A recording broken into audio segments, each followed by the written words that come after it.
Assalamualaikum warahmatullahi wabarakatuh. Alhamdulillahirabbil alamin wa bihi nasta'in ala umuri dunya waddin. Wassalatu wassalamu ala asrafil mursalin wa ala alihi washabbihi ajmain amma ba'du. Alhamdulillahirabbil alamin, segala puji dan syukur kita panjatkan kehadirat Allah Subhanahu wa taala atas limpahan rahmat, hidayah dan karunia-Nya. Kita kembali dapat dipertemukan oleh Allah Subhanahu wa taala pada hari yang cerah ini. Salawat dan salam tercurah bagi junjungan kita Nabi Muhammad SAW beserta keluarga, para sahabat dan kita umatnya hingga akhir zaman. Yang kami hormati Ustadz Arifin Jayadiningrat dan uti-uti Mas Salsabila dan uti-uti yang sudah bergabung dalam acara kajian rutin Majelis Ilmu Salsabila. Terima kasih telah menyempatkan waktunya untuk bersama hadir online yang kali ini akan disampaikan oleh Ustadz terhormat kita, Ustadz Arifin Jayadiningrat, dengan tema yang akan diterangkan nanti mengenai orang beriman sang visioner. Begitu ya Pak Ustadz ya? Ya, betul. Ya. Ini adalah tema yang sangat menarik sekali dan kita harus bisa mengerti seperti apa sih yang namanya orang beriman visioner. Saya juga mungkin baru mengetahuinya gitu kan. Jadi untuk mempersingkat waktu, marilah kita simak kajian yang akan disampaikan oleh Ustadz Arifin Jayadiningrat. Tafadhol Ustadz. Baik. A'udzubillahi minasyaitonirrajim. Bismillahirrahmanirrahim. Assalamualaikum warahmatullahi wabarakatuh. Waalaikumsalam warahmatullahi wabarakatuh. Alhamdulillahilladzi hadana li hadza wa ma kunna linahtadiya laula an hadanallah.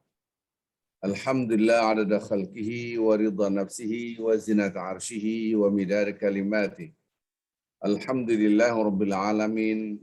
Lakal hamdu la ilaha illa anta qayyimus samawati wal ardi wa man fihin. Wa anta nurus samawati wal ardi wa man fihin. Asyhadu an la ilaha illallah wa asyhadu anna Muhammadan abduhu wa rasuluh. Allahumma salli wa sallim wa barik ala rasulika wa nabiyyika sayyidina Muhammad wa ala alihi wa ashabihi wa man tabi'ahum bi ihsan ila yaumiddin. Kama sallaita wa barakta wa rahimta ala khalilika wa nabika imam an-nas Sayyidina Ibrahim fil alamin innaka Hamidum Majid. Jemaah Salsabila yang dicinta Allah Subhanahu wa taala, kita bersyukur alhamdulillah. Dialah Allah, segala puji hanya milik Allah, tidak ada setitik pujian yang kita miliki. Allah. Salam dan salawat kepada Nabi Muhammad sallallahu alaihi wasallam. Semoga kita termasuk hamba-hamba Allah yang mencintai Allah. Di antaranya adalah ittiba sunnah Rasulullah sallallahu alaihi wasallam, yaitu mengikuti sunnah-sunnah Rasulullah SAW. Qul in kuntum tuhibbunallah fattabi'uni yuhibbukumullah. Katakanlah kalau kalian betul-betul cinta Allah, maka ikutilah Allah. Ikutilah Rasulullah sallallahu alaihi wasallam. Allah akan mencintai kalian. Fattabi'uni maksudnya adalah ikuti Rasulullah sallallahu alaihi wasallam. Subhanallah. Ayat Al-Qur'an mengingatkan kita, ya alladzina amanu taqullaha wa tanzur nafsum ma qaddamat lighad. Hai orang-orang beriman, bertakwalah kepada Allah. Taqwallah. Kemudian perintahnya, setiap jiwa harus melihat hari esok. Orang yang melihat hari esok, fokus on the future, adalah seorang visioner. Orang yang melihat fokus ke depan adalah yang disebut dengan visioner. Visioner adalah orang yang punya pandangan jauh ke depan. Subhanallah.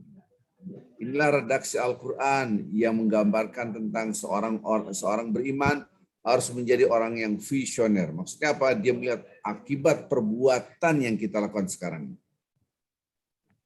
Jadi kata-kata akibat perbuatan yang ini kapan?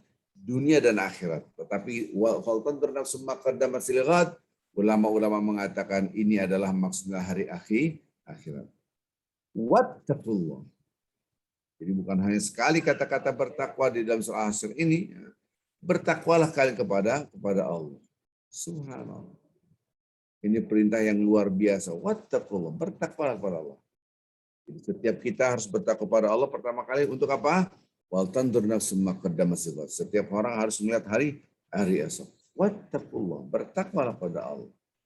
Apa yang harus kita lakukan? Innallah khabirum bima ta'malun. Allah tahu sekecil apapun yang kita lakukan. Allah mengetahui sekecil apapun. Maka apa yang kita lakukan pada hari ini akan diperlihatkan dan kita hafal. May ya'mal mithqala dzarratin khairan yarah wa may ya'mal mithqala dzarratin syarran yarah. Sekecil apapun yang khair, yang terpuji, yang mulia, dan sekecil apapun yang tercela, yang syar, akan diperlihatkan oleh Allah Azza wa Jalla. Sekecil apapun. Maka ini perintah Allah, khabirum bima ta'malun. Allah maha mengetahui apa yang kalian kerjakan. Jadi tema ini adalah tema yang menyebabkan kita harus hati-hati. Apakah yang disebut dengan masa depan? Ini pernah kita singgung, ya, karena pernah kita singgung. Jadi Allah Subhanahu wa taala mengutus kepada kita semua, yaitu seorang nabi, rasul, yaitu Nabi Muhammad SAW. Dan ternyata Nabi Muhammad SAW bukan hanya membangun peradaban untuk orang Arab saja, tapi untuk alam semesta. Wa ma arsalnaka illa rahmatan lil alamin. Masa depan sudah dipikirkan oleh Nabi Muhammad SAW di dunia dan di akhirat. Bagaimana Islam membangun masa depan. Dan ternyata masa depan yang tadi dibacakan ayat Quran tadi pada soal Hasyr ayat 18, 59 ayat 18 itu berbicara tentang hari akhirat. Bukan berarti manusia di dunia ini hanya akhirat saja. Fokus obsesi akhirat, otomatis kita akan memikirkan dunia. Karena konsep Islam yang benar seperti itu. Jangan dipahami ketika kita berbicara tentang akhirat, dunia kita tinggalkan. Wabtaghi fima ataqallahu darul akhirah wala tansa nasibaka minad dunya. Kejar kebahagiaan kehidupan akhirat, tapi jangan lupa kebahagiaan di dunia. Ini konsep ajaran agama Islam yang harus kita pegang teguh. Maka itu ketika berbicara tentang masa depan, bukan berarti ketika kita meninggalkan dunia. Ini pemahaman yang harus kita luruskan. Karena banyak pemahaman yang sufistik, ya, yang berbau sufi, zuhud, dia pahami yang salah. Aliran-aliran tarekat ada yang benar, ada yang salah. Kadang-kala pemahaman aliran tarekat nggak benar, itu ditinggalkan, yang namanya dunia ditinggalkan. Sehingga kita terjajah di dunia ini. Subhanallah. Betul, dunia adalah mata'ul ghurur. Tapi kita punya konsep, wa idh qala rabbuka lil malaikati inni ja'alun fil ardi khalifah. Qalu ataj'alu fiha ma yufsidu fiha wa yasfiku ad-dima' wa nahnu nusabbihu bihamdika wa nuqaddisu lak. Ingat ketika Allah Subhanahu wa taala mengatakan kepada malaikat, aku akan menciptakan khalifah di muka bumi. Padahal manusia belum ada. Maka konsep khilafah itu bukan sistem pemerintahan. Khilafah adalah konsep kehidupan sebelum manusia ada. Konseptornya adalah Allah. Ini dalam surah Al-Baqarah ayat 30. Subhanallah. Maka ketika kita bicara tentang dunia, kita memakmurkan, menghidupkan dunia adalah perintah dari Allah. Namanya khilafah. Orang yang melakukan itu namanya khalifah. Jadi ketika kita mengejar ridho Allah untuk mendapatkan kebahagiaan akhirat, ada perintah Allah kita menghidupkan dunia, namanya ta'mirul ardh, yaitu memakmurkan bumi. Jadi konsep Islam harus dipahami secara komprehensif. Komprehensif artinya adalah seluruh aspek kehidupan kita perhatikan. Secara proporsional, semua diberikan jatahnya, porsinya masing-masing dengan keseimbangan. Jadi pemahaman iman tentang hari akhirat bukan berarti meninggalkan dunia. Dunia adalah ladang untuk menggapai akhirat. Jembatan. Namanya jembatan pasti hanya ditinggalkan, dilewatkan begitu saja. Tapi kita butuh jembatan ini. Maka ketika kita berbicara tentang akhirat, itulah obsesi yang tertinggi, yang terbesar. Hopes and dreams kita adalah kehidupan yang abadi. Wa inna daral akhirah lahiyal hayawan. Kehidupan akhirat itu yang sesungguhnya kehidupan, ya itulah kehidupan. Subhanallah. Maka ketika kita membaca ayat-ayat suci Al-Quran tentang dunia, betul. Berkali-kali Al-Quran mengingatkan kita. Dunia adalah mata'ul ghurur. Kehidupan yang sementara. Kenikmatan yang sementara. Bukan kenikmatan yang abadi. Justru kenikmatan yang abadi lah nanti insya Allah mudah-mudahan kita akan masuk surga Allah Azza wa Jalla. Amin ya Rabbal Alamin. Yaitu akhirat. Wal akhiratu khairu wa abqa. Kehidupan akhirat jauh lebih baik dan lebih kekal. Ibu yang cinta Allah Subhanahu wa taala, sekarang saya akan gambarkan dengan gerakan-gerakan sehingga kita bisa lebih memahami, sehingga kita bisa paham apa maksud daripada ayat-ayat suci Al-Quran berbicara tentang kehidupan, berbicara tentang kematian seperti apa. Nah, ini yang harus kita pahami bersama. Al-Quranul Karim sebagai guidance, sebagai hudan, petunjuk, sebagai haluan kehidupan kita. Apakah kita betul-betul mengikutinya atau tidak? Alhamdulillah kalau kita meninggalkan ayat-ayat suci Al-Quran, betul kita beriman pada Al-Quran, beriman pada kitab suci. Tapi kadang-kala dalam perilaku kita, astagfirullah, bertentangan dengan Al-Quran. Nah, Al-Quran berbicara tentang dunia, Masya Allah, tabarakallah. Di dalam Al-Quran banyak sekali berbicara berkali-kali, sampai 115 kali berbicara tentang akhirat. Sama, dunia juga 115 kali. Berkali-kali diulang-ulang. Wabtaghi fima ataqallahu darak. Anda kejar akhirat, tapi jangan lupa dunia. Wa ma hadhil hayatud dunya illa lahun wa laib. Kehidupan dunia ini hanyalah permainan yang memukau, yang bisa melupakan. Permainan. Wa inna daril akhirah lahiyal hayawan law kanu ya'lamun. Kalau manusia mau mengetahui kehidupan dunia ini hanya sementara. Sesungguhnya kehidupan akhirat itulah kehidupan yang sesungguhnya. Yang disebut dengan wa inna daril akhirat, kehidupan akhirat adalah lahiyal hayawan. Itulah kehidupan yang sebetulnya. Ini dalam surat Al-Ankabut surat 29 ayat 64. Tolong dicatat ini. 2964 ini harus kita wariskan kepada anak-anak kita. Kepada cucu-cucu kita. Ingat wahai anak-anakku, cucuku, ngomong nanti kita. Kehidupan dunia ini cuma senda gurau, cuma sebentar, permainan cuma sebentar. Main bola 2 babak kelar. 45 menit, 45 menit kelar selesai. Permainan. Nanti kehidupan akhirat itulah yang kehidupan yang sebenar-benarnya kehidupan nanti di akhirat. Tolong dicatat surat Al-Ankabut ini, surat 29 ayat 64 ini. Sehingga kita tidak sia-sia berbicara tentang visioner itu ke depan. Tapi nggak mungkin menggapai kehidupan akhirat yang baik kalau dunia kita tinggalkan. Nah, saya nanti akan menerangkan tentang kesabaran dalam kehidupan dunia itu menjadi seorang yang visioner. Wa mal hayatud dunya ila la'ibun wa lahu. Kehidupan dunia ini adalah permainan dan senda gurau. Walad daril akhirah khairul lil ladzina yattaquna afala ta'qilun. Agak berbeda redaksi di dalam Al-Quran ini surat Al-An'am. Surat yang ke-6 ayat 32. Sesungguhnya kehidupan akhirat itu jauh lebih baik bagi orang bertakwa yang ngerti agama. Dia tahu akhirat yang penting. Afala ta'qilun, tidakkah kamu paham? Tidakkah kamu berakal? Tidakkah kamu mengerti? Kalau dibalik hanya orang yang bodoh yang memprioritaskan kehidupan dunia, melupakan akhirat.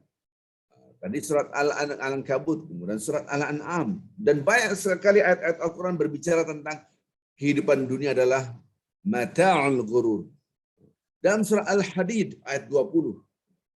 Ya'lamu annamal hayatud dunya la'ibun wa lahun wa zinatun wa tafakurun bainakum wa takathurun fil amwali wal awlad kamathali ghaisin a'jabal kuffara nabatuhu thumma yahij fatarahu musfarran thumma yakunu hutama Wa fil akhirati 'adzabun syadidun wa maghfiratun minallahi wa ridwan.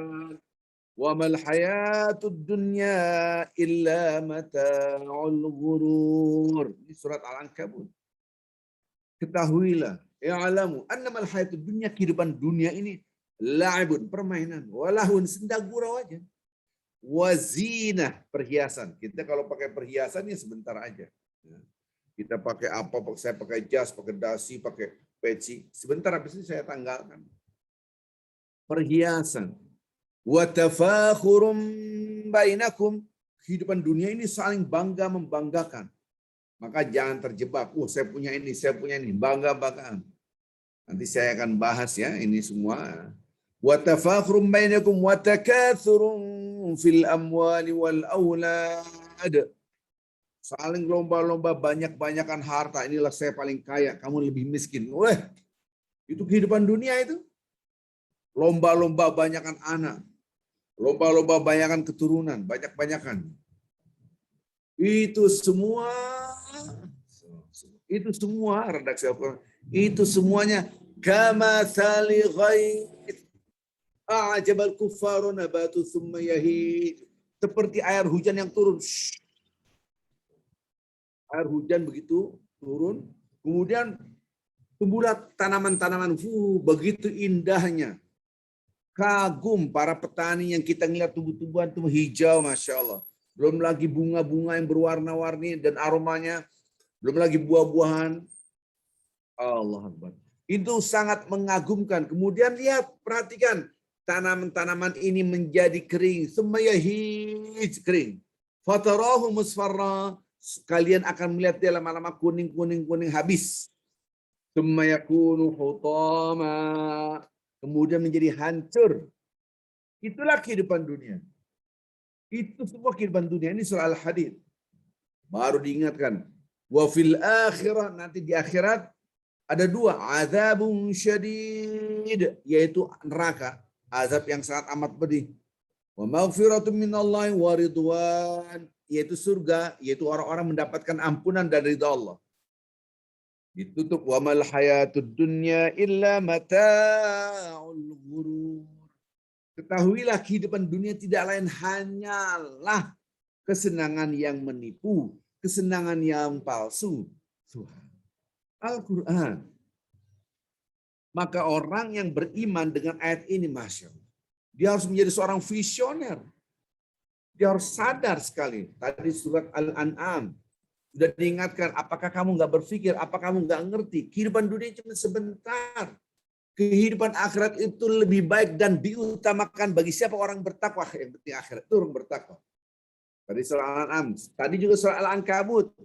Kehidupan yang betul-betul kehidupan itu bukan di dunia, tapi nanti di akhirat. Ini yang harus kita pahami. Maka seorang visioner, dia melihat kesuksesan orang itu bukan di dunia saja. Kesuksesan orang itu di akhirat kelak. Kullu nafsin dha'iqatul maut. Nah ini surat Ali Imran. Setiap jiwa pasti akan merasakan kematian. Wa innama tuwaffawna ujurakum yaumal qiyamah. Nanti pada hari kiamat semua perbuatan kita akan diberikan balasan, semua sekecil apapun.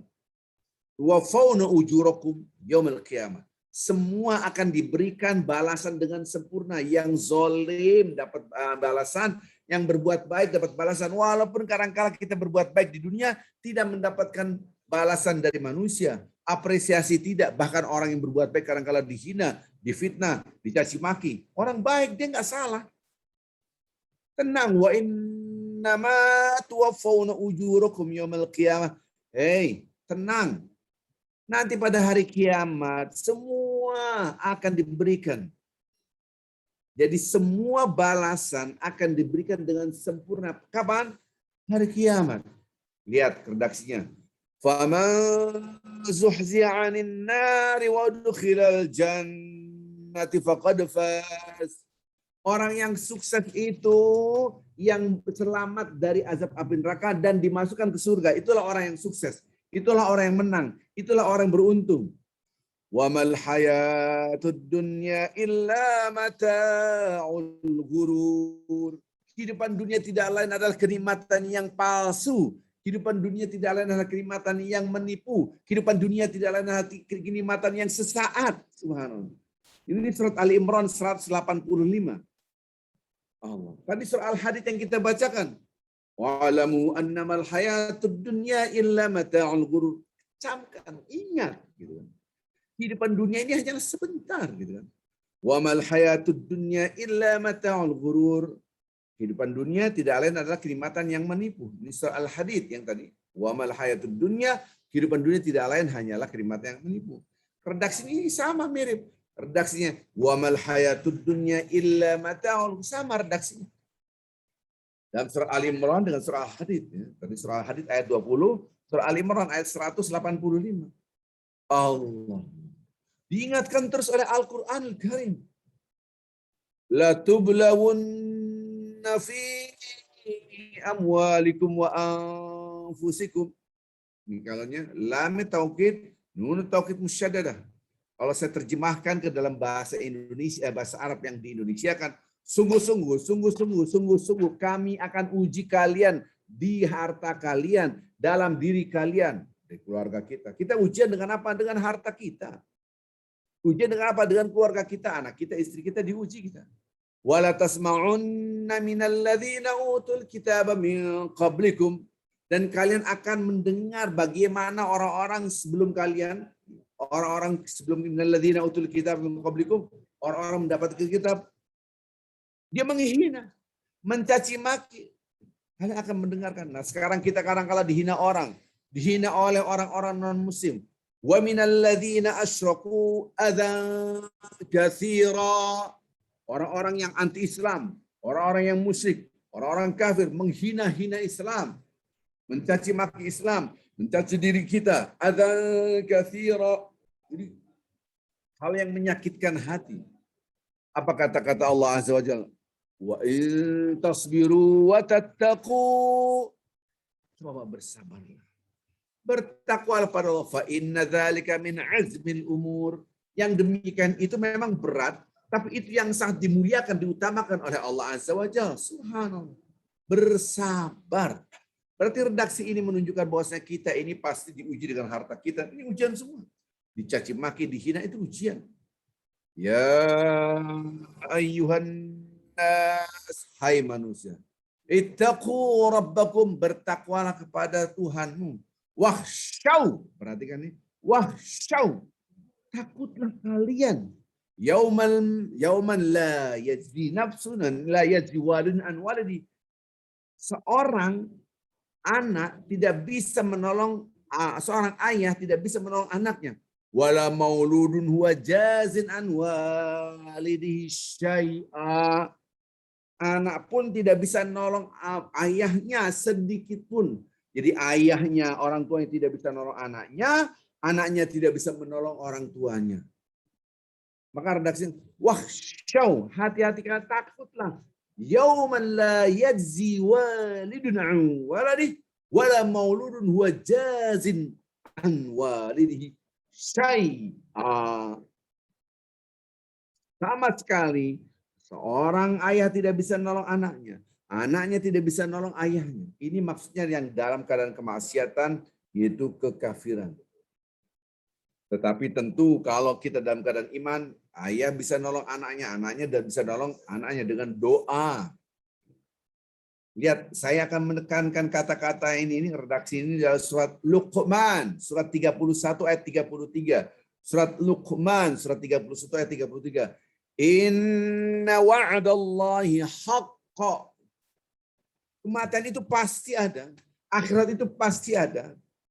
Tapi redaksi Al-Quran, inna wa'adallah, sesungguhnya janji Allah itu pasti benar. Maksud janji Allah tentang akhirat. Kadang-kala orang mempertanyakan, benar nggak ada akhirat? Nah ini. Nah kata-kata yang terakhir ini tolong diwasiatkan. Kata-kata surat Luqman ayat 33, surat 31 ayat 33. Lihat redaksi bahasa Arab yang saya nanti Indonesiakan. Fala taghurrannakumul hayatud dunya. Wala yaghurrannakum billahil ghurur. Ini terjemahannya di buku-buku enggak nendang kalau bahasa saya. Kalimatnya fala taghurrannakum, kalau redaksi di buku-buku, jangan sekali-sekali kalian terpedaya oleh kehidupan dunia. Enggak ada rasanya. Kalau bahasa fala taghurrannakumul hayatud dunya, jangan sekali-kali kalian terpedaya dengan kehidupan dunia. Kalau Arab yang semuanya nun taukid, harus penekannya diulang-ulang. Jangan sampai sekali-sekali kalian terpedaya. Jangan sampai sekali-kali kalian terpedaya oleh kehidupan dunia. Begitu penekanannya. Tapi tidak mungkin berkali-kali. Di dalam bahasa Indonesia tidak ada. Tapi dalam bahasa Arab begitu. Wala yaghurrannakum billahil ghurur. Kalau terjemahan biasanya, jangan sampai kalian terpedaya oleh kenikmatan dunia ini, lupa untuk taat kepada Allah. Kalau bahasa Arab yang di Indonesia kan, jangan sampai kalian terpedaya kehidupan dunia ini sehingga lupa Allah. Jangan sampai kalian terpedaya kehidupan dunia sehingga lupa Allah. Jangan sampai. Diulang-ulang. Karena ada nun tasydid di sini. Berarti ini penekanan yang luar biasa. Ini berarti kehidupan dunia jangan sampai menutup mata kita. Coba perhatikan. Kita tahu bahwa Nabi Adam dan Hawa melanggar aturan Allah. Sebelumnya adalah syaitan melanggar aturan Allah. Disuruh sujud, mereka tidak sujud. Usjudu li Adam fasajadu illa iblis aba wastakbar wa kana minal kafir. Sujud kalian pada Adam. Dia nggak mau. Akhirnya dia dilempar, dikeluarkan dari rahmat Allah, itu surga. Manusia pun demikian. Al-Quran mengingatkan kita, wala taqrabah hadhihi syajarah fatakuna minadh dhalimin. Adam dan Hawa, jangan mendekati pohon ini. Dia malah mendekat, bahkan ngambil, bahkan memakannya. Maka instruksi dari Allah, perintah dari Allah, hukuman bagi manusia diberikan dunia. Begitu. Turunlah kalian. Jadi dunia adalah punishment. Dunia adalah hukuman bagi manusia. Yaitu Adam dan Hawa diturunkan dari surga. Yang anehnya manusia sekarang di dunia berlomba-lomba mengejar kenikmatan dunia. Padahal dunia adalah hukuman. Senikmat-nikmatnya dunia. Disinilah kita harus menjadi seorang visioner. Jangan sampai kita lupa kehidupan akhirat. Kita tidak tahu kapan akan datang kematian itu. Innallaha indahu ilmus sa'ah. Sesungguhnya hanya di sisi Allah tentang hari kiamat. Kapan itu hanya Allah. Wa yunazzilul ghaith wa ya'lamu ma fil arham. Allah menurunkan ghaith. Ghaith itu hujan. Tahu apa yang ada di dalam rahim manusia. Wa ma tadri nafsun ma'adza taksibu ghada. Setiap jiwa tidak ada yang dapat mengetahui apa yang akan terjadi hari esok. Tidak ada yang tahu. Kita disuruh melihat hari esok. Kenapa? Karena kita tidak tahu apa yang akan terjadi hari esok.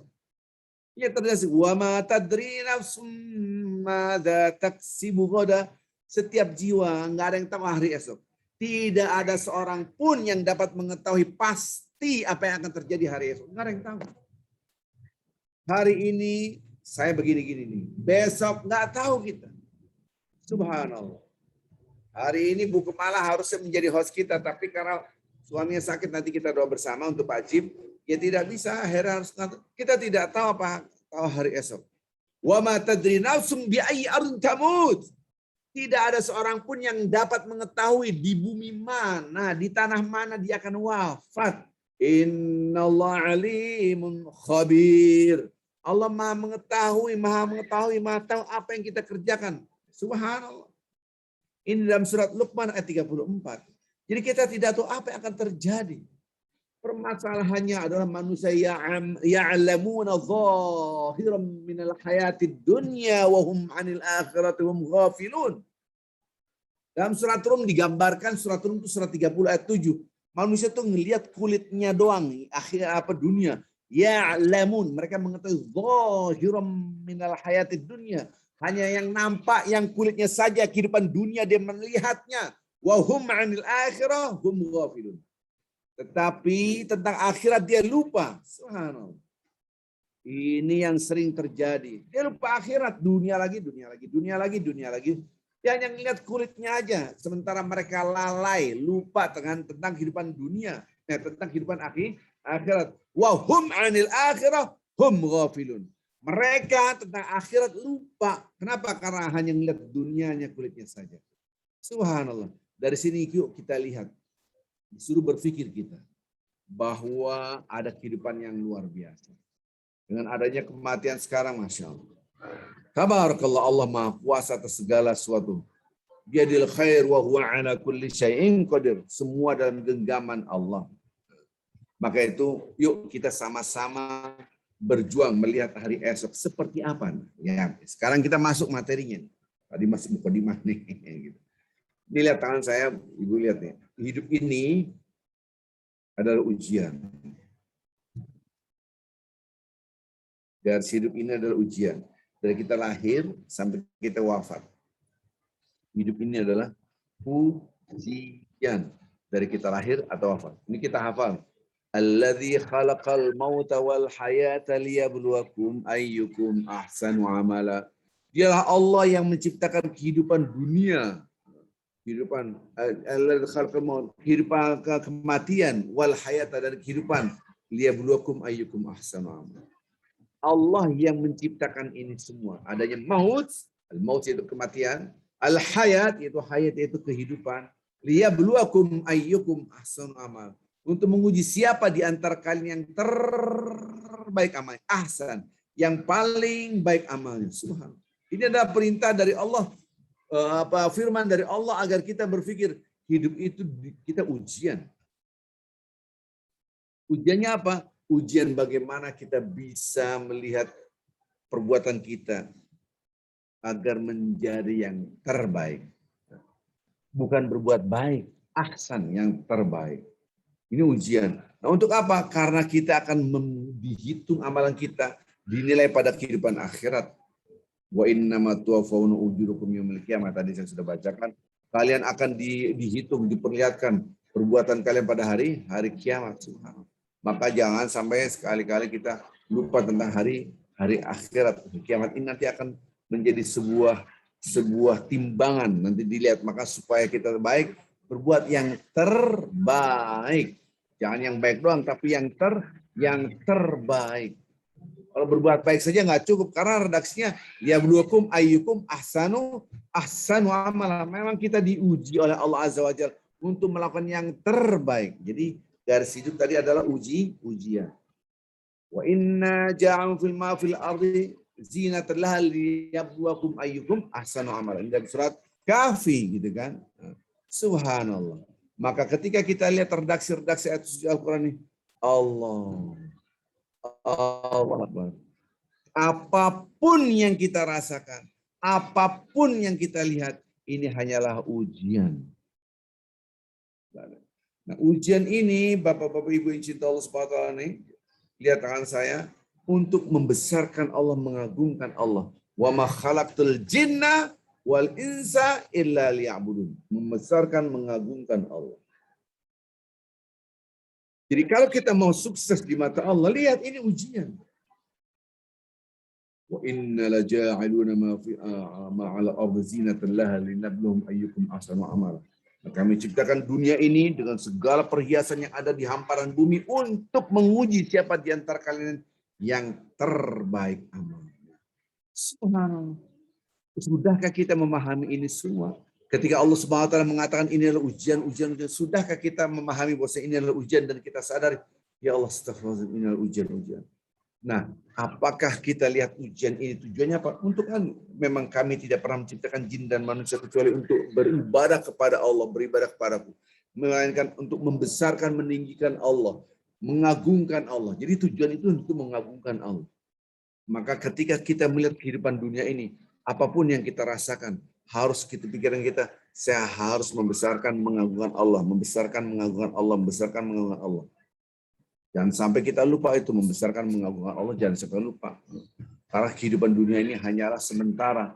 Apa tujuannya? Nah, banyak orang tidak mengerti. Allah Subhanahu wa taala mengatakan wa balawnahum bil hasanati wassayiat la'allahum yarji'un. Nah, lihat tangan saya lagi, Bapak Ibu perhatikan ini. Garis kehidupan ini, garis kehidupan adalah ujian garis kehidupan. Dari sejak lahir, liyabluwakum ayyukum ahsanu amala. Allah yang menciptakan kematian dan kehidupan untuk menguji siapa di antara kalian yang terbaik amalnya. Dari kita lahir sampai kita wafat ujian. Dan kehidupan ini diciptakan oleh Allah, wa ma khalaqtul jinna wal insa illa liya'budun. Sekali-kali aku tidak pernah menciptakan jin dan manusia kecuali untuk ibadah mengagungkan Allah. Ya, tangan saya mengagungkan Allah. Ujian. Nah, redaksi dalam Al-Quran juga dikatakan surah Al-A'raf ayat 167. Al-A'raf ayat 167. Allah Subhanahu wa taala mengatakan wa balawnahum bil hasanati wasyiat. Dan kami uji mereka dengan nikmat dan kesengsaraan, dengan nikmat hasanat wasyiat dan kesengsaraan. Kami uji mereka dengan kenikmatan-kenikmatan. Surat Al-A'raf ayat 168. Ini mohon maaf ya, anak-anak kecil sini banyak sekali ya di sekeliling ini. Jadi Allah Subhanahu wa taala mengingatkan kita, dan kami uji mereka bil hasanat. Al-A'raf 167 168. Dan kami uji mereka dengan nikmat-nikmat, kebahagiaan-kebahagiaan, semua hasanat yang baik-baik. Wasyiat, wa balawnahum bil sayyiat. Wasyiat itu keburukan-keburukan. Jadi lihat tangan saya, ini kehidupan adalah ujian. Ada yang diberikan nikmat, ujian, ada yang diberikan kesengsaraan, dua-duanya adalah ujian. Subhanallah. Jadi nikmat atau sengsara adalah ujian. La'allahum yarji'un, agar mereka kembali kepada kebenaran. Oke, saya akan konklusikan gambaran hari ini adalah ketika kita hidup adalah ujian, redaksi Al-Quran. Visioner, mata kita ini ujian sebentar, namanya ujian sebentar. Nanti kehidupan akhirat itulah kehidupan yang sesungguhnya. Jadi gimana supaya sukses? Membesarkan Allah, mengagungkan Allah, meninggikan Allah, memuji Allah. Ujian dengan dua, nikmat dan sengsara, hasanat, sayyiat. Orang yang punya kacamata visioner, dia melihat, Allah, kenikmatan ini adalah ujian buat aku untuk menggapai akhirat. Bagaimana cara nikmat ini? Nikmat ini harus untuk membesarkan dan mengagungkan Allah Azza wa Jalla. Subhanallah. Orang mendapatkan kesengsaraan cuma sementara. Kenapa? Karena kehidupan akhirat adalah abadi. Saya harus sabar untuk mendapatkan apa? Memuji dan mengagungkan Allah. Coba perhatikan, berarti garis hidup adalah ujian, ada nikmat, ada sengsara. Wa balawnahum bil hasanat, dan kami uji mereka dengan kenikmatan, wasyiat dan kesengsaraan. La'allahum yarji'un, agar mereka kembali kepada Allah. Kembali membesarkan, mengagungkan Allah Azza wa Jalla. Ini yang terpenting. Ibu yang cinta Allah Subhanahu wa taala. Kita lihat satu-satu yuk, kita lihat. Ada orang mendapatkan ilmu. Harusnya dia membesarkan Allah. Yang terjadi dia pamer, saya profesor, doktor, titelnya dipajang. Membesarkan siapa? Ada orang mendapatkan harta.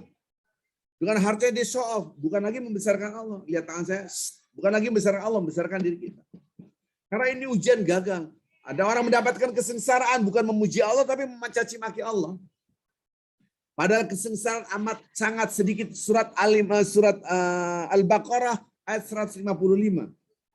Wala nabluwannakum bisyai'im minal khawfi wal ju'i wa naqsim minal amwali wal anfusi wath thamarati wa basyiris sabirin alladzina idza asabatum musibah qalu inna lillahi wa inna ilaihi raji'un ulaika 'alaihim salawatun min rabbihim wa rahmah wa ulaika humul muhtadun. Sungguh kami akan uji kalian. Tapi tidak ada bahasa Indonesia seperti itu. Diterjemahkan dalam buku-buku, pasti kami uji. Hanya dengan sedikit, nah ujian. Sedikit ketakutan, kekurangan harta, kelaparan. Ini hanya sedikit. Kenapa sedikit? Karena nikmat Allah begitu dahsyat.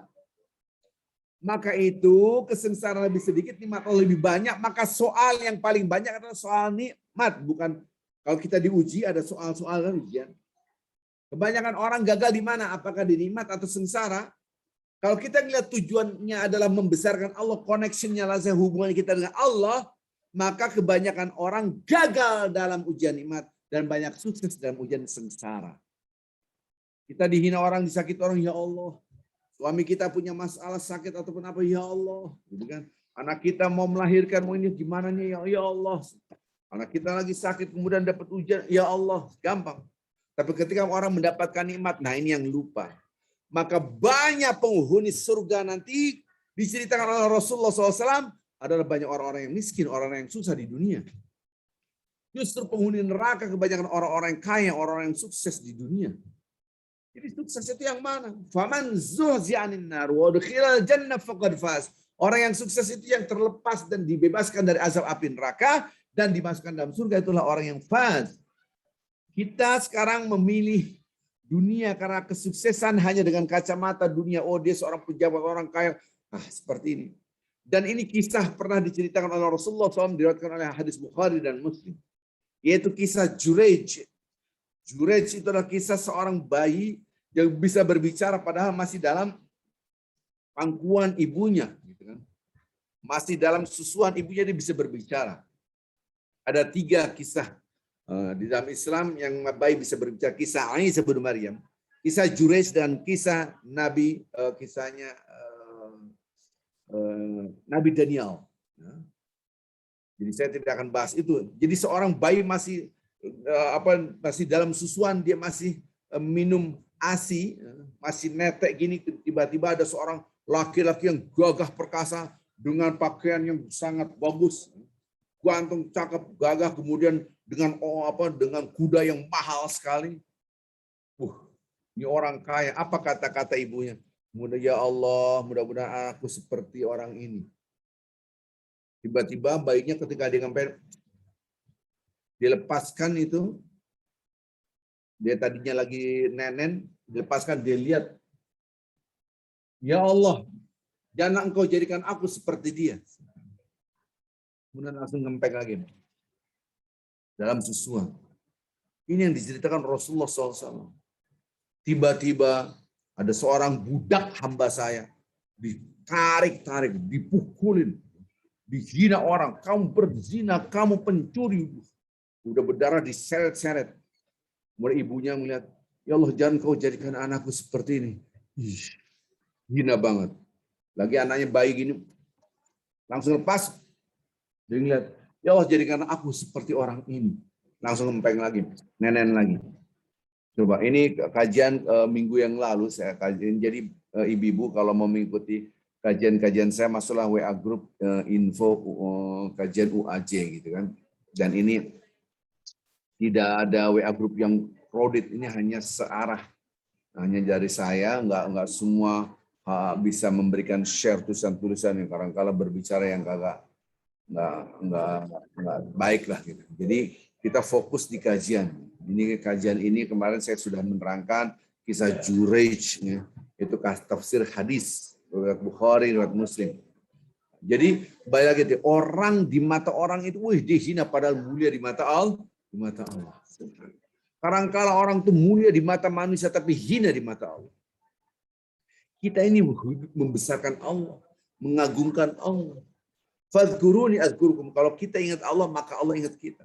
Nah, ini nikmat sengsara. Tetap kacamata kita visioner. Kita dapat nikmat, ya Allah, ini harus menyebabkan surga saya. Harta ini harus diletakkan di jalan Allah sebanyak-banyaknya untuk kebahagiaan kita.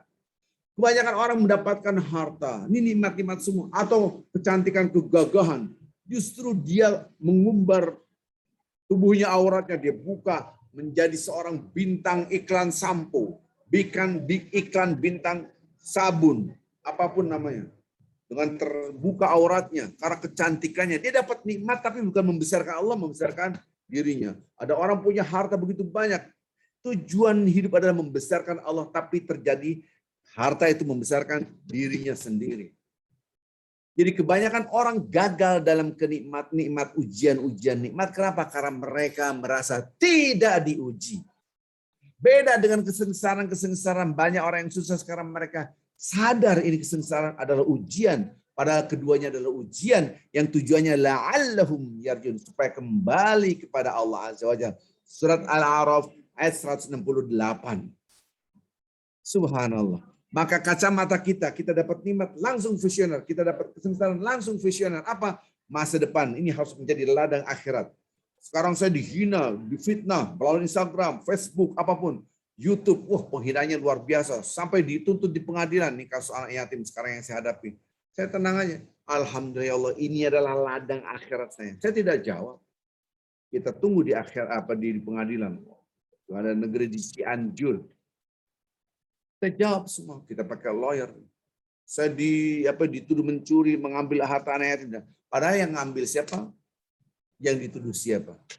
Tapi tidak apa-apa. Ini kesengsaraan. Ya, penghinaan luar biasa. Tidak apa-apa. Ini adalah ladang akhirat kita. Jadi ketika orang menghina kita, mencaci maki kita, ya Allah bersabar. Ini ladang akhirat. Ketika kita mendapatkan nikmat, ya Allah, ini ladang akhirat. Nah, kebanyakan orang lupa, gagal dalam ujian nikmat. Kacamata visioner tidak pernah dia lupa, ini ujian semua. Membesarkan Allah, mengagumkan Allah. Baik, ibu-ibu yang cinta Allah Subhanahu wa taala, hampir jam 11 ini, mudah-mudahan ceramah yang singkat ini bisa menjadi sebuah bekal. Ketika kita melihat apapun, nikmat apapun, kita dapat kebaikan dari orang, harus balas kebaikan itu karena kita lagi diuji oleh Allah dengan kebaikan orang lain kepada kita. Orang berbuat baik pada kita, ini ujian. Orang menghina kita, ini ujian. Semua ujian. Kacamata ujian adalah visioner. Harus sukses di akhirat kelak. Karena ini adalah ladang akhirat kita. Setiap gerakan kita harus ada doa dan zikir setiap gerakan. Mau makan, ingat Allah. Mau habis makan, ingat Allah. Sampai pun mau pup, mau ke WC. Allahumma na'udzubika minal khubus wal khaba'is. Keluar dari WC, ghufranaka. Ataupun alhamdulilladzi adhabani al-adha wa afani. Itu pun ingat Allah. Jadi semua perbuatan kita harus menjadi bekal kematian kita. Itu namanya visioner. Apapun yang kita rasakan kita dapat nikmat. Apapun yang kita rasakan kita mendapatkan kesengsaraan. Harus menjadi bekal kematian kita. Itulah seorang visioner. Kita ngeliat istri kita, suami kita, anak kita. Mereka adalah ujian buat saya.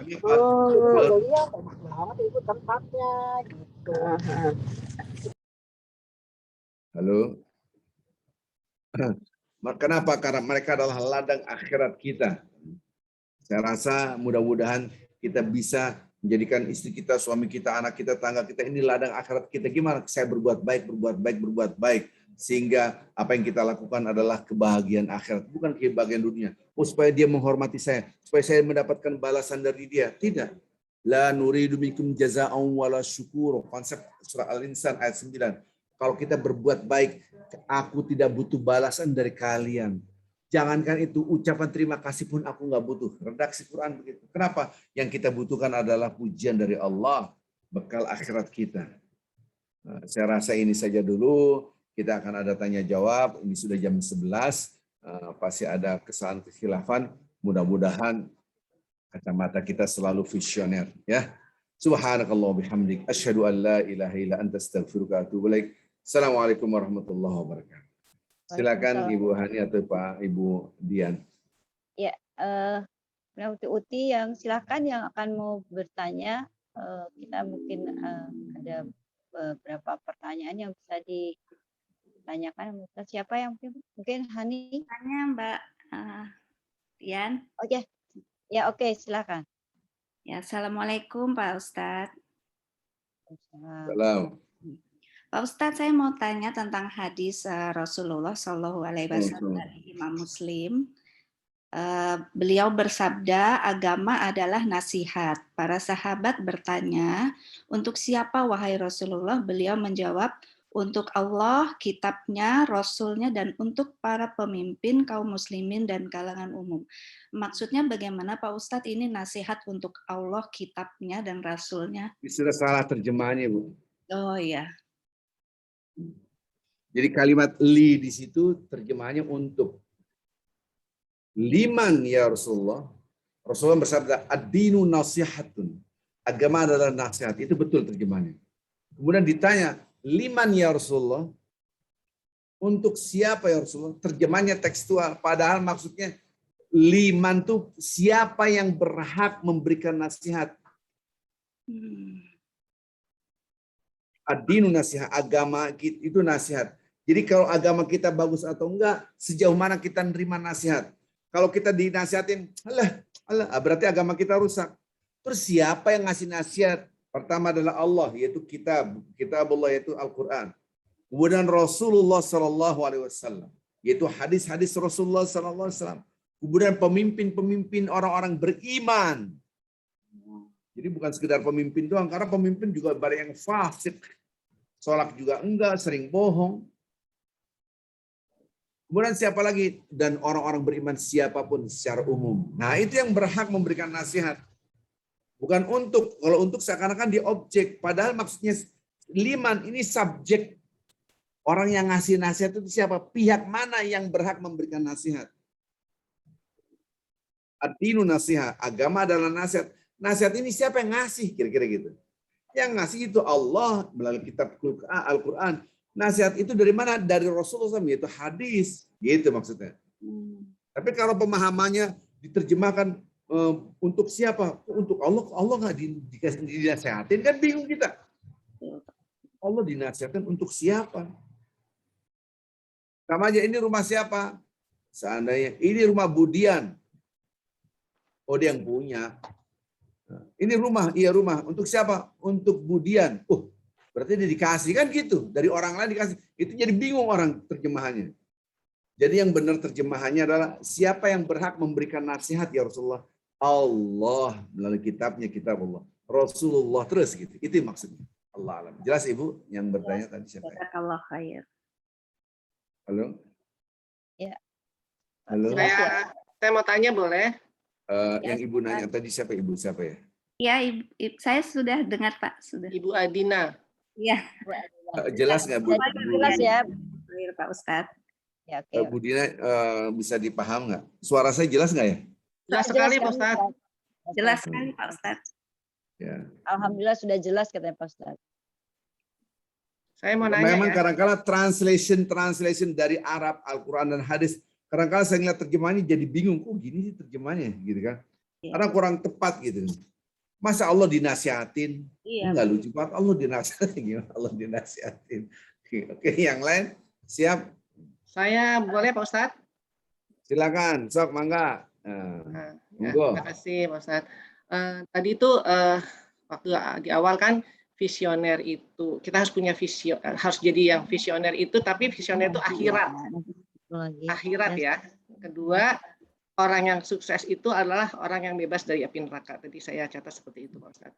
Dan itu luar biasa ya Masya Allah, karena terus terang kan kita selama ini hidup kita ini belum sampai, maksudnya gini, selama kita hidup tuh kan dibilang visi, kita harus punya visi misi, tapi kan hanya dunia aja gitu yang dipikirkan ya. Terus barusan kalau sukses itu kalau kaya raya, punya keluarga bahagia segala macam, padahal ternyata orang yang sukses itu adalah orang yang bebas dari api neraka. Nah, sekarang permasalahannya adalah bagaimana Pak Ustadz caranya kita agar anak-anak kita nih, generasi muda berikutnya nih, kita rubah mindsetnya gitu supaya arahnya seperti yang tadi disampaikan oleh Pak Ustadz. Terima kasih Pak Ustadz. Baik. Saya kalau enggak salah, saya pernah gambarin sebuah gambar yang dilakukan oleh Rasulullah Shallallahu Alaihi Wasallam. Saya nggak tahu sebentar ya. Saya coba untuk bisa nge-share nggak nih? Share screen gitu sebentar. Ibu bisa bikin saya share screen nggak? Share ya coba. Harus dari. Kok aku ya? Sebentar salah. Saya kok jadi saya Ibu yang share screen. Iya makanya. Sebentar. Multiple ya. Multiple. Sebentar. Ibu matiin dulu screen share-nya, dimatiin dulu. Dimatiin. Yang merah di tengah bawah. Klik matiin. Nggak ketemu sebentar. Saya langsung ke stop share screen, klik di tengah ke bawah. Oke. Stop share ya. Ya, stop share ya. Oke. Ya. Saya ke Bapak, ke Pak Ustadz. Bentar. Oke, udah selesai. Udah. Ya? Kasih udah bisa. Oke, ibu-ibu yang cinta Allah SWT, pertanyaan tadi harus dijawab dengan ini. Jadi Rasulullah Shallallahu Alaihi Wasallam, tolong ini pertanyaannya bagus banget, sangat bagus. Oke, kita ngerti Ustaz. Terus kita mendidik anak kita, cucu kita itu gimana menjadi seorang visioner? Itu kira-kira kira-kira nanyanya gitulah. Ya Bu Ani, kira-kira gitulah. Ya, mindsetnya dirubah gitu loh kan. Selama ini yang isinya beda gitu kan. Merubah mindset itu kan mengedukasi. Ya. Kan? Bagian ini ya. Nah, Rasulullah SAW gambar gini. Ini pernah saya gambarin. Pernah saya ceritain. Dari A. Dia ngambil ranting, kemudian ranting itu digambar di atas pasir. Gambar gini. Rasulullah ditanya, gambar apa ya Rasulullah? Hadza al-amal. Inilah cita-cita, harapan, hopes and dreams, ekspektasi, obsesi. Ini saya nanti begini, saya maunya begini, nanti saya mau begini, saya mau begini, habis ini saya begini, habis ini. Nah, ini bisa kita diskusikan duduk bareng sekeluarga sama anak kita, sama cucu kita sambil santai-santai, tolong HP-nya dimatikan semuanya gitu kan. Saya mau ngomong nih, kamu anak pertama, cita-cita kamu apa? Coba ke depan gimana kira-kira? Oh, nanti saya begini, saya nanti punya anak saya akan saya sekolahkan begini-gini. Anak kedua gimana? Sama, nanti anak saya begini-gini. Termasuk pasangan hidup kita tanya, bagaimana menurut kamu masa depan kita? Oh, masa depan kita mudah-mudahan kita punya anak, semua punya rumah, punya anak, punya cucu ke depan. Mungkin anak yang bontot, gimana menurut kamu? Ya, mudah-mudahan saya selesai kuliah ini, saya dapat kerja, dan ini yang disebut dengan cita-cita. Tiba-tiba Rasulullah gambar ini. Kelihatan nggak gambarnya? Kelihatan. Rasulullah ditanya, apa ini Rasulullah? Hadza al-ajal. Jadi manusia itu berjalan, gitu kan, menuju satu titik cita-cita harapannya. Tiba-tiba, zeng, ajal. Inilah yang disebut dengan masa depan. Jadi masa depan, oh nanti saya selesai kuliah, saya akan kerja. Setelah kerja saya mau menikah. Nanti saya lanjutkan kuliah juga sampai S3, kemudian saya punya boro-boro S1 aja. Totonya tiba-tiba ajal tiba. Astagfirullah. Maka yang disebut dengan masa depan itu yang mana? Ini gambar ini tolong diceritakan kepada anak-anak kita. Kita ini di depan ada yang namanya kematian, itu yang disebut dengan masa depan. Masa depan itu enggak 10 tahun, 20 tahun. Jangan-jangan besok mati kita. Nah, ini ditanamkan dari sini, berangkat dari gambar ini, apa yang harus kita lakukan bekal kematian kita.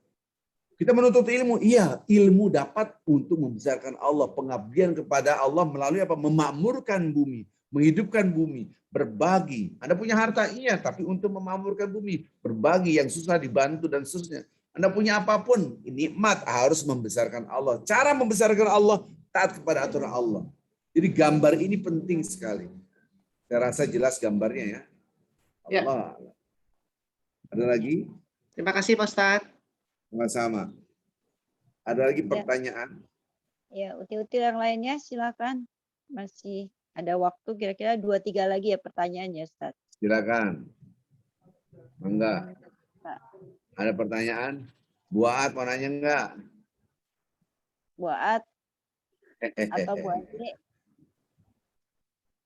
Atau siapa lagi? Belum Ustadz, masih nyari. Nyari apaan? Ustadz, nyari soal. Gitu, saya aja bertanya Ustadz. Sambil ngopi. Ustadz, masih dengar saya? Dengar. Ayo silakan Dian. Ustadz, tadi kayaknya tidak semudah misalnya tadi kata Pak, intinya adalah kita bersabar dan bertakwa. Nah, dalam perjalanan hidup ini kayaknya tidak mudah menjadikan kesabaran itu ya, karena amal lingkungan di samping atau hawanya kita tuh selalu membuat kitanya tidak bersikap sabar gitu. Nah, itu gimana ya Ustadz ya? Jadi untuk bisa Ibu, yang kita bahas ini adalah salah satu membangun kesabaran dengan kacamata visioner. Saya ini dihina, dicaci maki, wah hinanya luar biasa.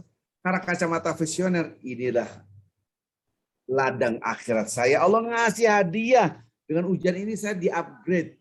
Ujian kelas 1 SD untuk dinaikkan kelas 2 SD. Ujian kelas 2 SD untuk dinaikkan kelas 3 SD. Kan kita sudah terangkan, hidup ini garisnya adalah ujian. Tapi menghadapi ujian itu dengan kacamata visioner, maka bersabar, outcomes akhirnya adalah bersabar. Outputnya bersabar. Prosesnya kacamata kita visioner. Yang kita lihat ini, nikmat adalah ujian, kesengsaraan adalah ujian. Sabar aja. Lihat tangan saya, waja'ana ba'dukum li ba'din fitnatan. Atasbirun wa kana rabbuka basira. Dan kami jadikan sebagian di antara kalian untuk sebagian yang lain sebagai ujian. Suami kita ujian buat kita ujian buat suami kita, anak kita ujian buat kita pun ujian buat anak kita. Saya di depan saya siapapun orang itulah ujian buat saya. Dari siapa yang menguji? Allah. Mampukah Anda bersabar? Bersabar terus berbuat baik kepada dia, bersabar menahan keburukan kalau dia melakukan keburukan, kita sabar. Wa kana rabbuka basira. Allah tahu, Maha melihat apa yang kita kerjakan. Jadi kacamata visioner ini adalah dunia cuma sebentar dihina, nggak ada artinya apa-apa, saya tetap berbuat baik. Lingkungan begini nggak apa-apa, saya penting berbuat baik terus, insya Allah akhirat saya akan baik. Itulah orang sukses. Jadi kacamata visioner itulah menyebabkan kita sabar. Gitu. Justru kalau kita nggak pakai kacamata visioner, waduh, bawahnya mau marah, mau ngamuk, mau melampiaskan, gedek lah, apalah, baper lah, banyak banget lah. Gitu. Itu karena kacamatanya tidak visioner. Maka ada istilah as-sadmatul ula. Bersabar itu ketika benturan awal. Barang siapa mendapatkan ujian, benturan awal, kemudian in sabarta wahtasabta. Ini redaksi redaksi Allah, firman Allah, hadis qudsi, tapi hadis sahih. Kalau Anda bersabar dan mengharapkan ganjaran dariku, aku tidak ridho ngasih kamu apapun kecuali surga. Subhanallah. Jadi kacamata kita memang harus obsesi akhirat. Nah, kacamata obsesi akhirat ini bahasa saya adalah visioner. Kalau kita pakai kacamata visioner, tenang aja hidup, dapat nikmat ini ujian, dapat sengsara ujian. Jadi kita bisa bersabar. Kenapa? Kacamata yang kita pakai adalah visioner. Allah alam. Ya. Hubungannya dengan ridho gitu, jadi gimana, Ustaz? Jadi misalnya kan, jadi ridho aja gitu. Itu gimana, Ustaz?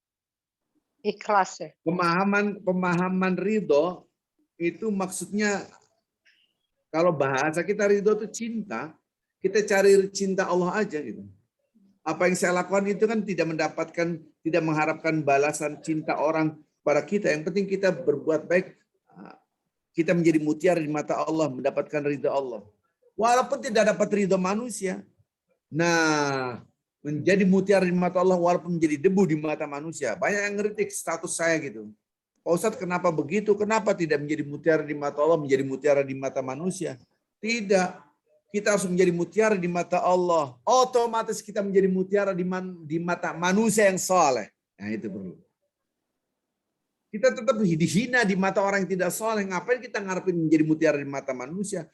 Ketika kita kejar ridho Allah, kita akan mendapatkan cinta Allah selesai. Ada yang benci kita nggak apa-apa. Ada yang senang. Oh, berarti dia adalah orang soleh. Karena kita melakukan itu benar. Kebaikan itu tidak selalu dipuji. Kadang-kadang dihina. Nah, ketika kita dihina orang, ridho aja udah ridho.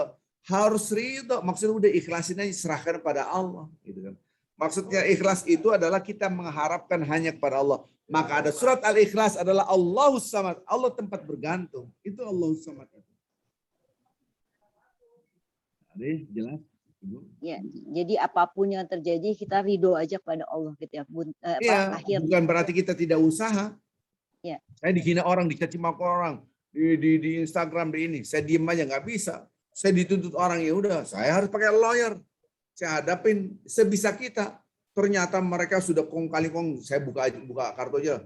Polisi malah dukung mereka. Udah jelas saya yang benar. Gitu. Sampai sekarang.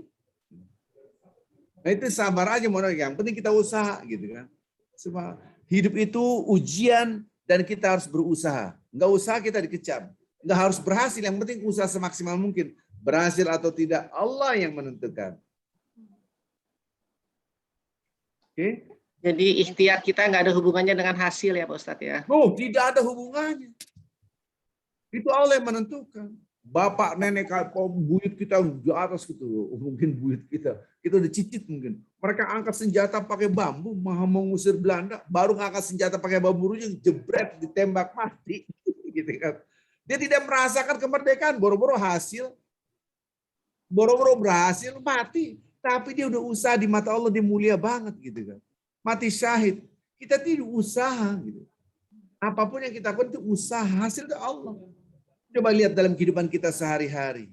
Betapa banyak apa yang kita inginkan gagal, dan betapa banyak di luar, jadi begini. Itu memang Allah menunjukkan aku yang mengatur, bukan kalian mengatur. Subhanallah. Gitu kan. Mayoritas lembaran hidup itu kan unpredictable. Coba. Justru yang sesuai dengan prediksi kita itu minoritas, sedikit. Mayoritas itu unpredictable. Saya bisa kenal Ibu Hani, Ibu Dian, ibu-ibu yang ada di sini semua kan unpredictable. Nggak usah gitu. Ibu-ibu semua yang ada di sini punya suami Anda, itu suami Anda itu unpredictable. Percaya deh. Gitu kan. Luar prediksi itu. Oh, ketawa tuh buat ketawa tuh. Iya sih, dulunya maunya yang ini dapat yang ini kan gitu. Unpredictable gitu kan. Kita punya anak begini. Gimana? Kita nggak ada anak cewek. Itu Allah yang ngasih. Sekarang Anda tinggal di mana, rumah Anda di mana, itu unpredictable. Mayoritas kenapa? Hai manusia, aku yang mengatur. Mintalah kepada aku, berdoalah kepada aku. Seakan-akan Allah ngomong gitu kan. Usahalah, aku yang menentukan usaha gitu kan. Subhanallah, Allah alam. Itu Tapi Pak Ustadz, kalau Putih Eka kekhawatiran itu sama udah tanda masa depan tangan. anak-anak gimana? Apa? Ya, Kekhawatiran masa depan anak-anak kalau kita udah nggak ada gitu, untuk anak-anak kekhawatirannya untuk pendidikan agama kan kondisi agama sekarang ini kayaknya agak mengkhawatirkan. Gimana tuh Pak Ustadz? Kita harus khawatir tentang agama, maka kita harus didik. Iya, kekhawatirannya takut kalau Jadi, berubah anak-anaknya setelah kita nggak ada, bagaimana tuh Pak Ustadz? Berserah maka diri itu kepada Allah. kekhawatiran itu penting gitu kan. Jangan sampai kekhawatiran itu tidak ada sehingga kita nggak mengantisipasi tindakan preventif.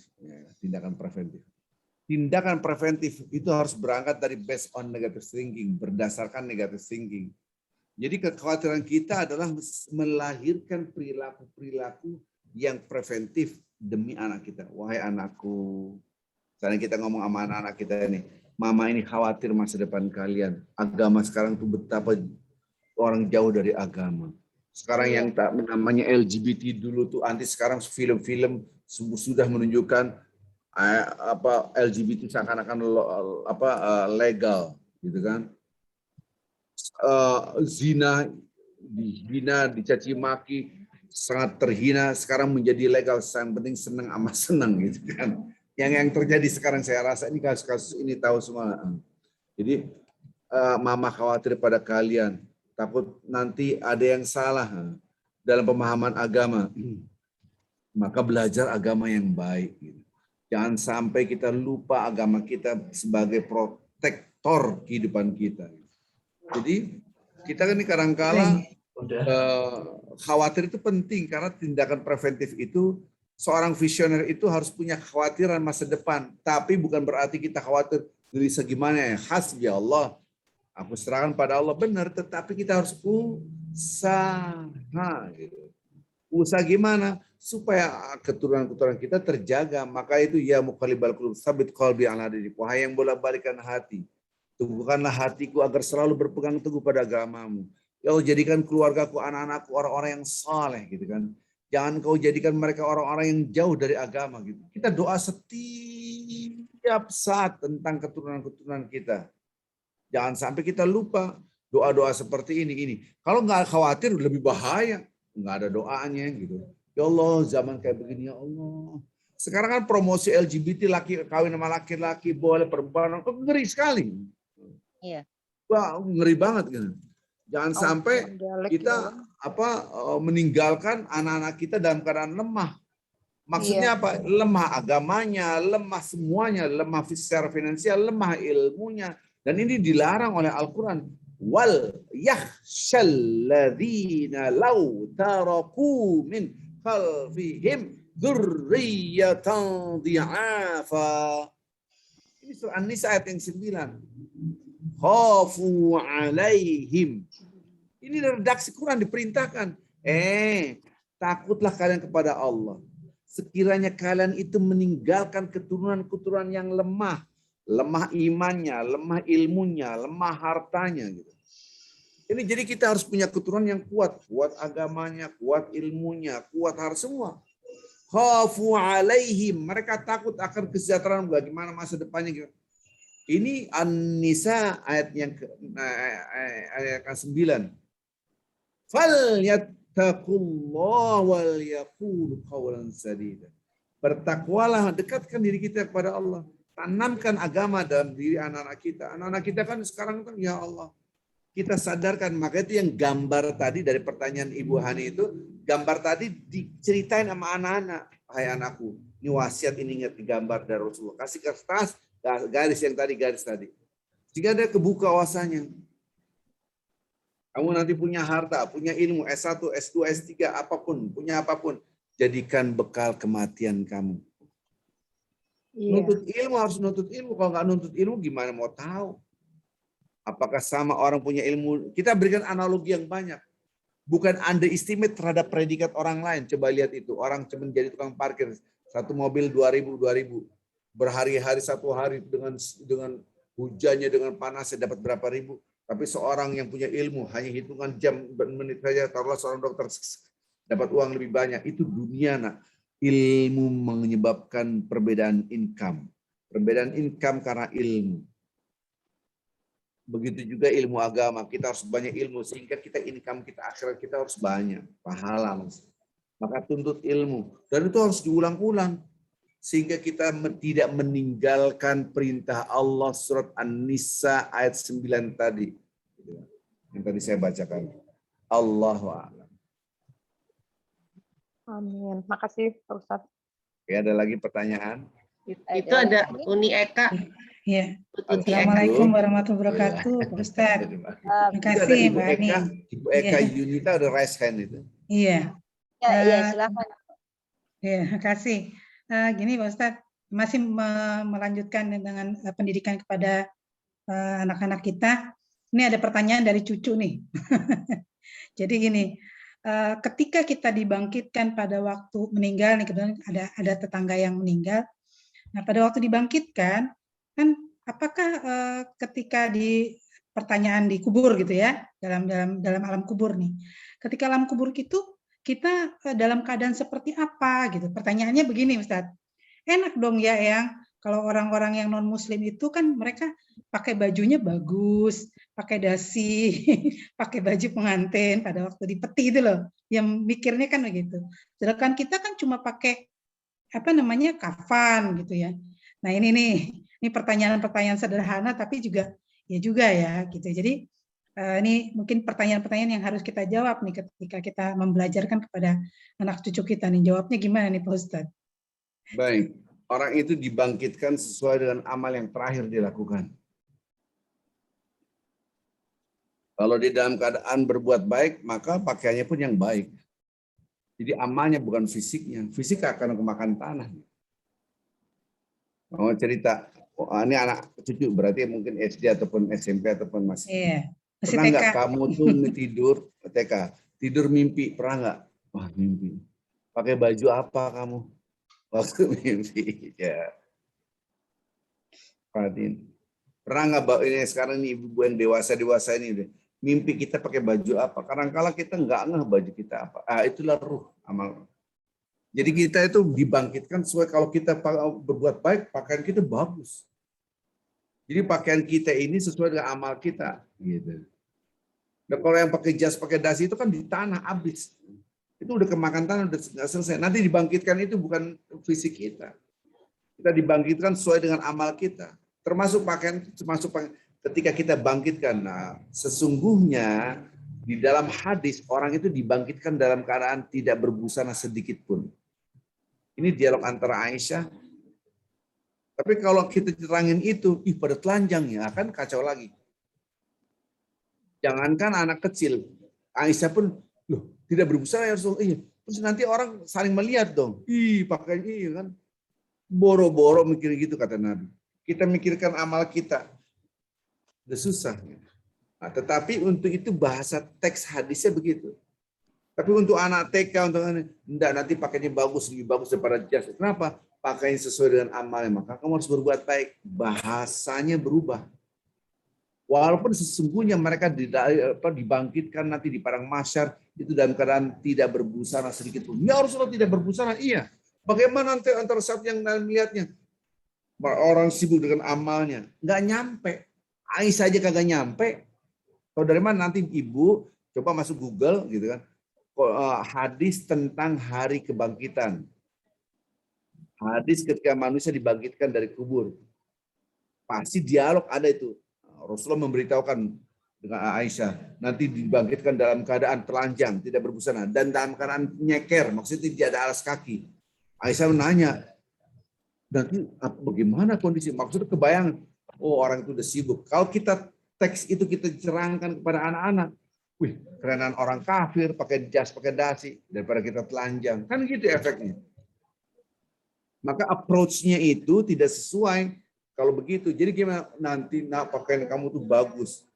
Ngambil dari mana, Ustaz? Di kubur itu nanti ada pakaian, kasih ini. Siapa ini? Ini adalah amal kamu. Kasih makanan buah-buahan. Karena di dalam hadis, orang di dalam kubur itu dikasih surga. Ya surga semua serba nikmat. Jadi lihat dulu konteksnya, siapa yang sedang berbicara. Gitu kan. Sama anak saya waktu itu, Allah besar ya? Iya, lebih tinggi Allah daripada papa. Papa kan tinggi nih, jangkung. Allah lebih jangkung. Jawabannya, iya lebih jangkung. Udah selesai. Lo kalau tidak, nah Allah itu zat yang maha, ya puyeng dia. Pusing gitu. Tapi lebih tinggi dari apa? Iya nak lebih tinggi. Udah kelar. Karena level thinking ini sampai di situ. Lo kalau kita tidak, nah Allah itu maha agung, maha besar. Besar tuh gimana Pak? Kayak raksasa gitu, Hulk. Jadi ketika anak saya, Allah itu lebih jangkung dari papa, lebih tinggi. Iya nak, selesai. Lebih tinggi. Dia levelnya udah, oh ya udah. Lebih tinggi, besar sekali. Oh ya udah.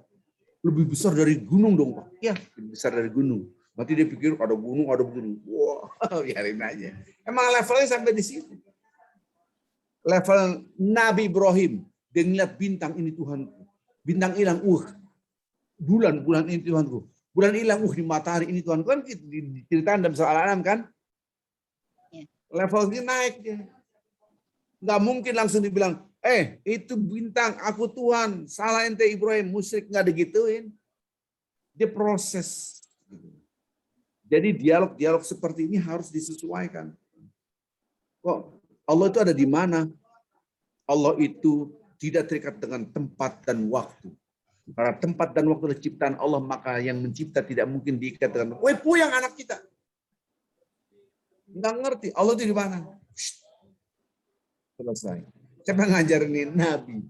Berarti di atas. Ya udah sampai di atas. Padahal atas itu adalah sifat yang maha tinggi, bukan tempat. Kalau pemahaman anak kita, tempatnya di sono, kalau di sono ya nggak di sini. Kalau di sini ya nggak di sono. Karena tempat itu sudah mengikat. Saya sekarang ada di mana? Di Jakarta ya nggak mungkin saya di Mentawai sekarang kan gitu. Level tingginya sampai di situ. Maka ketika Nabi ditanya di mana ke Allah? Gitu. Menunjukkan ke atas. Ada yang lain. Ya. Terima kasih Pak Ustadz. Iya. Ada lagi atau ini sekarang? Mau nanya nih Mbak Dian. Yuk silakan. Pak Ustadz mau nanya, Assalamualaikum warahmatullahi wabarakatuh. Tadi kan visi kita yang visioner itu adalah membesarkan dan mengagungkan Allah. Nah ini pertanyaan sederhana sih, kehidupan sehari-hari kan kadang-kadang kita misalkan nonton atau belanja atau jalan-jalan itu supaya tetap visioner itu kita banyak zikir atau banyak apa ya? Dengerin. Tadi malam saya bertemu dengan penginjil, dia baca Injil. Ada 2 orang. 1 jam berapa tengah malam, udah sampai malam banget lah. Dia baru kaget. Saya bilang begini, orang Islam punya konsep kehidupan dahsyat. Kalau orangnya baca sama jadi nyambung. Tidak ada gerakan orang Islam kecuali mempunyai unsur transendental, segitu. Unsur hubungan dia dengan Tuhannya. Mau tidur nama Allah, mau belanja nama Allah, mau pup dan pipis nama Allah, habis pup dan pipis nama Allah, mau minum nama Allah. Bila sesuatu yang indah, masya Allah, tabarakallah. Bila sunset, Allahu Akbar. Sunrise, masya Allah, tabarakallah. Pasti dihubungkan dengan Tuhannya. Ini konseptual. Secara faktual orang Islam Gila coy, kan gitu. Si coy sebut-sebut kan gitu kan. Gitu. Mantep banget makanannya nih, top markotop maknyus. Kagak ada Tuhan. Saya berbicara secara konseptual, bukan secara faktual. Secara faktual ada yang ngikutin konsep, ada yang enggak. Gitu. Begitulah hidup itu gerakan, semua harus punya nilai ibadah. Mau pakai baju, pakai nama Allah. Buka baju pun Bismillahirrahmanirrahim. Buka baju baru. Semua gerakan kita dengan Allah. Bismillahirrahmanirrahim. Tidak ada Tuhan selain Dia. Itu Anda mau masuk WC, Allah mina'udzubika minal khubuthi wal khaba'is. Keluar WC, ghufranaka. Wih, dahsyat. Semua. Maka itu ada istilah surat An-Nisa ayat 103. Orang habis sholat dia selalu berzikir berdiri duduk berbaring. Yang tadi Ibu nanya, tolong dicatat surat An-Nisa. Ya. Surat An-Nisa ayat 103 dibuka nanti. Subhanallah. Surat An-Nisa ayat 103 ini dahsyat. Ente kalau habis sholat, fa idza qadaitumus shalah fadhkurullaha qiyaman wa qu'udan wa 'ala junubihim. Ini ayat yang selalu dilupakan oleh umat Islam. Katanya pegangnya Quran. Quran ngomong, ingetin kita kalau ente habis sholat, ingat Allah terus. 3 kondisinya. Berdiri, duduk, atau berbaring. Manusia cuma 3. Kalau nggak berdiri, duduk, atau berbaring cuma 3 doang. Bayangin, manusia cuma 3.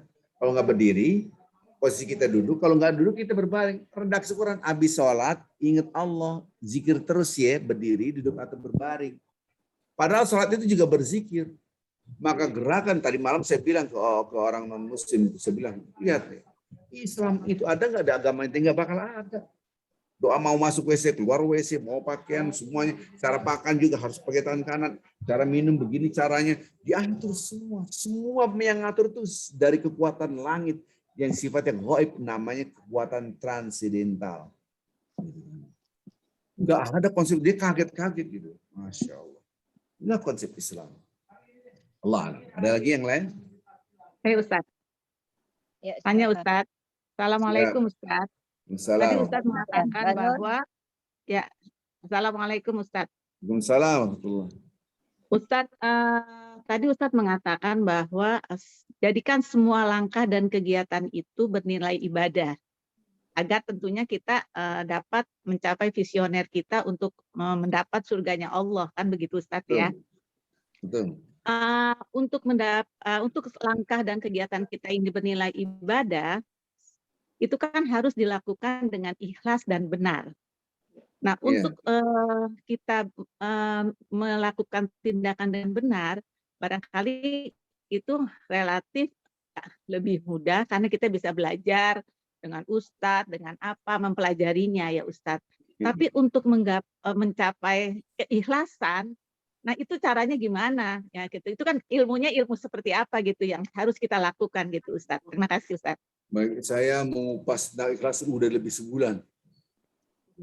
Tentang ikhlas di dalam ayat Al-Quran. Jadi Ibu ikut kajian aja, Ibu masuk grup dulu. Di grup itu sudah ada informasi kapan saja jamnya di Zoom.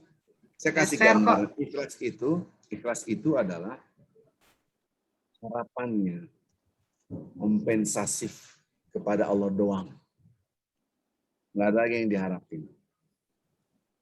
Allahus samad. Qul huwallahu ahad. Allah samad itu ikhlas. Perilaku kita sehebat apapun, kalau untuk show off supaya saya dipuji manusia, nol besar. Kita udah ikhlas, tapi caranya tidak sesuai dengan Rasulullah juga gugur. Ya. Jadi saya tidak bicara tentang caranya, saya yakin insya Allah kita semua sesuai dengan Rasulullah SAW. Nah tentang keikhlasan ini. Keikhlasan itu, kekuatannya itu di dalam doa. Sebetulnya. Maka mulailah gerakan kita dengan nama Allah. Itu perintah Rasul. Perintah Al-Quran barusan kita bahas. Bergerak kemanapun, berdiri duduk berbaring, ingat Allah. Jadi kekuatan sekarang itu, kalau orang selalu ikhlas namanya mukhlis. Terus dikuatkan, akhirnya jadi mukhlas, orang pilihan. Gitu kan. Saya nggak tahu di sini ada nggak ibu-ibu yang ikutin kajian Sabtu Ahad secara rutin. Ada itu ada itu. Itu mukhlas itu orang pilihan. Gimana caranya, Vin? Banyak zikir, banyak doa. Kalau bahasa Al-Qur'annya untouchable. Setan nggak bisa nyentuh. Itu udah dia sumpah, saya nggak bisa nyentuh orang-orang ini. Orang-orang mukhlas siapa itu? Orang yang selalu ingat Allah, zikir, nggak bisa digugah. Susah, nerobos itu susah. Nah, di dalam hadis dialog antara Allah, antara Nabi dengan Jibril dengan Allah. Wahai Jibril, ikhlas itu seperti apa? Ani nggak tahu, ani tanya Rabbil Azza wa Jalla. Ya Allah, ikhlas seperti apa? Allah mengatakan ikhlas itu rahasia antara aku dan hambaku. Aku letakkan keikhlasan dalam hamba-hambaku yang aku pilih. Subhanallah. Biasanya keikhlasan itu kita betul-betul pasrah pada Allah ketika benturan dengan kesengsaraan, bukan dengan kenikmatan. Benturan dengan kenikmatan justru tidak teruji keikhlasan kita. Padahal itu ujian. Kita ngasih sesuatu, orang punya, oh makasih Ceng, wah asik-asik aja. Ketika kita ngasih sesuatu, gini doang, bisa beli. Sakitnya tuh di sini kan gitu. Sakitnya tuh di dada gitu. Nah di situ akhirnya orang bilang udah ikhlasin aja Vin kan gitu. Jadi Anda tidak akan ketahuan Anda pandai berenang atau tidak kalau Anda berdiri di atas daratan. Tapi kalau sudah masuk sungai yang dalam baru ketahuan Anda bisa berenang atau tidak. Keikhlasan begitu. Ibu sudah servis suami malah ngata-ngatain, menghina. Nah itu ketahuan Anda ikhlas atau tidak gitu kan. Benturan itulah yang menyebabkan orang itu lebih ikhlas. Maka manusia yang paling dicintai oleh Allah, para nabi dan rasul, yaitu orang yang paling banyak ujiannya. Allah alam. Ini dikit lagi azan. Iya. Kalau gitu kita sudahi aja, Ustaz. Mungkin sudah bisa ditutup dengan doa. Ini dekat masjid, nanti suara masjid keluar. Baik, kita minta doa untuk Pak Jim. Kita baca sama-sama. Mudah-mudahan yang sakit disembuhkan oleh Allah Azza wa Jalla. Al-Fatihah. A'udzu billahi minasyaitonir rajim. Bismillahirrahmanirrahim. Alhamdulillahirabbil alamin. Arrahmanir rahim. Maliki yaumiddin. Iyyaka na'budu wa iyyaka nasta'in. Ihdinas siratal mustaqim. صراط الذين أنعمت عليهم غير المغضوب عليهم ولا الضالين آمين آمين يا رب العالمين. Kita tutup dan kafaratul majlis. Subhanakallahumma bihamdik asyhadu an la ilaha illa anta astaghfiruka wa atubu ilaik. Assalamualaikum warahmatullahi wabarakatuh. Waalaikumsalam warahmatullahi wabarakatuh. Terima kasih banyak Pak Ustaz. Saya pamit ya. Terima kasih Pak Ustaz.